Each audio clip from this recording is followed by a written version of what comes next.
हर 40 से 48 दिन में हमारा सिस्टम एक चक्र से होकर गुजरता है, जिसमें 3 दिन ऐसे होंगे जब आपके शरीर को भोजन की जरूरत नहीं होती। अगर आप शरीर को ये छुट्टी देते हैं तो ये आपकी सेहत के लिए और आपके शरीर के काम करने के तरीके के लिए बहुत अच्छा है। यह आपको अनुभव और जीवन के बिल्कुल अलग आयामों में ले जा सकता है।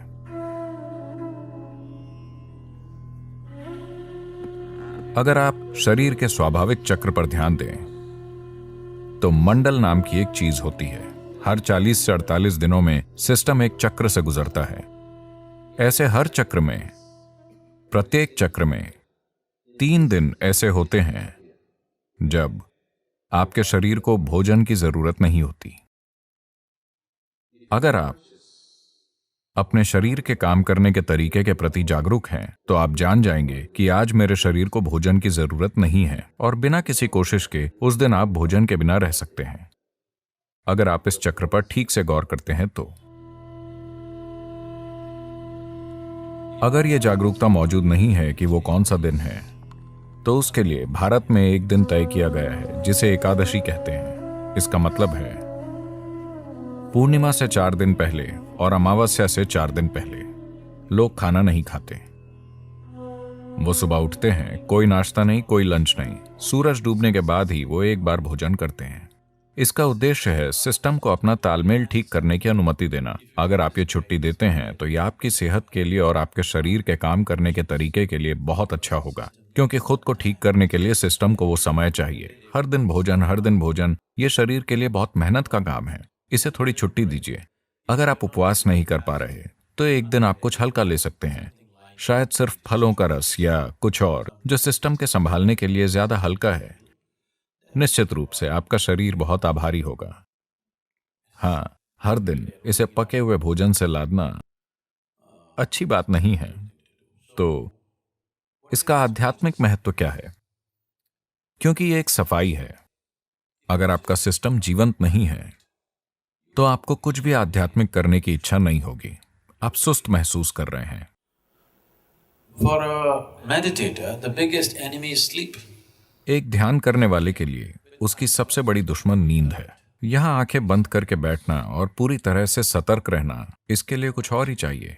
ज्यादातर लोगों के लिए अगर वो आंखें बंद करते हैं तो सो जाते हैं।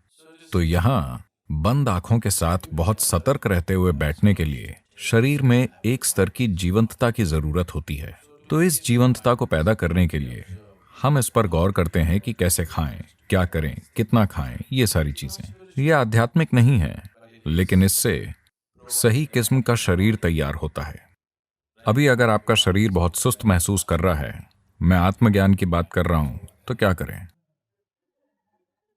है ना? तो इसे जीवंत और सतर्क रखना और शरीर को दर्द और समस्याओं से मुक्त रखना महत्वपूर्ण है, क्योंकि सिर्फ तभी आप किसी बड़ी चीज की तलाश करेंगे। अभी आपके पैर में दर्द है, बहुत ज्यादा दर्द है, भगवान प्रकट होते हैं, आप क्या मांगेंगे? पैर का दर्द चला जाए। आया ना? आप और क्या मांगेंगे? आप इतना ही मांगेंगे, है ना? क्योंकि शरीर आपके ऊपर इस तरह की ताकत रखता है। जब तक आप इसे एक स्तर की सहजता में नहीं रखते, यह हर दिशा से आप पर हावी रहता है कि नहीं? इसके लिए अपने शरीर को बहुत शुद्ध और स्वस्थ रखना महत्वपूर्ण है, वरना शरीर आपके जीवन में हावी हो जाता है। यह आपको कुछ और सोचने ही नहीं देगा। अभी अगर आपके शरीर में कहीं वाकई दर्द शुरू हो जाए, बस आपकी छोटी उंगली में वाकई बुरी तरह से दर्द शुरू हो जाए, आपकी किसी भी चीज में रुचि नहीं है, न भगवान में, न आत्मज्ञान में, न ध्यान में, कुछ भी नहीं, आपकी रुचि सिर्फ इसी में है कि नहीं? तो इसमें उस तरह की ताकत है, तो आपको इसे खुश रखना होगा। सिर्फ तभी ये आपको कुछ और करने देगा, वरना ये आपको कुछ नहीं करने देगा। तो उस संदर्भ में बीच बीच में उपवास रखना, शरीर को छुट्टी देना ताकि वो खुद को ठीक कर सके, अपनी जीवंतता वापस ला सके, ना कि भोजन के साथ सुस्त बन जाए, ये महत्वपूर्ण है। उपवास करने के बजाय अगर आप बस एक भोजन और अगले भोजन के बीच पर्याप्त अंतराल रखते हैं, अगर मैं ये कहता हूं तो आप योग छोड़ देंगे। एक भोजन और अगले भोजन के बीच 8 घंटे का ब्रेक होना चाहिए हमेशा।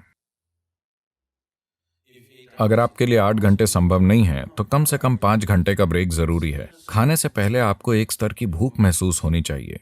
भूख लगने से पहले अगर आप सिस्टम में भोजन डालते हैं तो सिस्टम सुस्त बन जाएगा, ये जीवंतता को नहीं जानेगा।